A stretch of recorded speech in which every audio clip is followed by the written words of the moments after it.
Mga jogging dyan, those who are playing soccer, football, sa ating mga nakaupo, sa ating mga bench, and to all the participants. Meron din po tayo free chest x-ray, free HIV counseling and testing, free family planning services, free water sanitation and hygiene services, nutrition counseling, and of course, we also have a PhilHealth help desk natin. So, pwede natin tanongin kung ano pa nga ba yung mga hindi tayo familiar na services na pwede natin avail kung member na tayo. Kung kailang ka na ospital, tsaka kung pwede mag-avail ng services ng PhilHealth.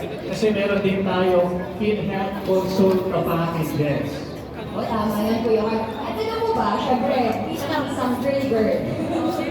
At kahit hindi lang naman babae, kasi even yung ating mga mas advanced age, may mga